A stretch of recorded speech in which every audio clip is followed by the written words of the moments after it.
तो कृष्ण का रथ, उद्धव जी का रथ ब्रजवासियों के समीप पहुंच गया। और जैसे ही ब्रजवासियों के समीप रथ पहुंचा तो सभी ब्रजवासियों ने पूछा कि आप कहाँ से आए हैं, आप कौन हैं। तो अपने पहचान में, अपने परिचय में उद्धव जी कह रहे हैं, मैं कृष्ण का सखा हूँ, मथुरा का महामंत्री हूँ, कृष्ण के मथुरा का महामंत्री हूँ, और कृष्ण ने मुझे भेजा है। वो आपको बहुत याद करते हैं, वो बहुत स्मरण करते हैं आपको, परंतु कार्यों की व्यवस्थाओं में बहुत व्यस्त हैं, आपसे मिलने आ नहीं पाए। आप मन को छोटा मत करिएगा, मैं उनकी तरफ से आपको प्रणाम करने आया हूँ और आपसे कुछ समय व्यतीत करने मुझे कृष्ण ने भेजा है।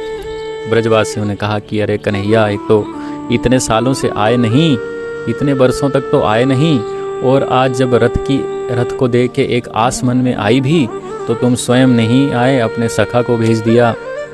चलो कोई बात नहीं। उद्धव जी ने कहा कि मुझे सबसे पहले तो आप ये बताइए कि यशोदा मैया नंद बाबा कहाँ रहते हैं, मैं तो उनसे भी मिलना चाह रहा हूँ। ब्रजवासियों ने कहा, उद्धव जी जब से कृष्ण मथुरा से गए हैं, वृंदावन से गए हैं, यशोदा मैया का महल ढूंढना, यशोदा मैया का घर ढूंढना कोई मुश्किल कार्य नहीं है। ये पानी का किनारा, जो पनारा आप देख रहे हैं, इस पनारे के सहारे सहारे सहारे सहारे चलते जाइए, आप यशोदा मैया के महल में पहुंच जाएंगे। अरे इसका क्या अभिप्राय है? अभिप्राय यह है उद्धव जी, इसे पानी मत समझिएगा, इसे निर्जर जल मत समझिएगा, ये तो मैया यशोदा की आंख के अश्रु हैं, जो उस दिन से चल रहे हैं जिस दिन से कृष्ण हम सबको वृंदावन पे छोड़ के गए हैं। और उस दिन से मैया यशोदा इतना रो रही हैं, इतना रो रही हैं कि पूरे ब्रज में उनके अश्रु की नदी बन गई है।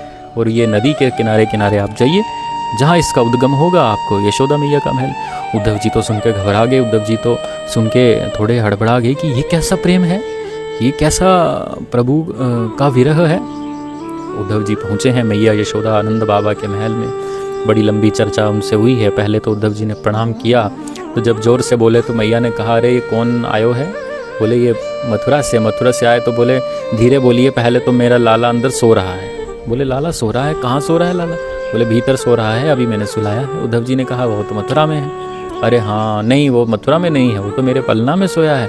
मेरा लाला बहुत तंग कर रहा है आज से, कभी सुबह से कह रहा है माखन चाहिए, कभी कह रहा है चंदा चाहिए, कभी कह रहा है बहू चाहिए। तो फिर मैया ने कहा, उद्धव जी ने कहा, अरे नहीं मैया, आप नहीं समझ रही हैं उद्धव जी, कृष्ण तो मथुरा में है, मथुरा के राजा हैं, राजकुमार हैं। अरे ऐसा कैसे हो सकता है, कृष्ण राजकुमार हैं?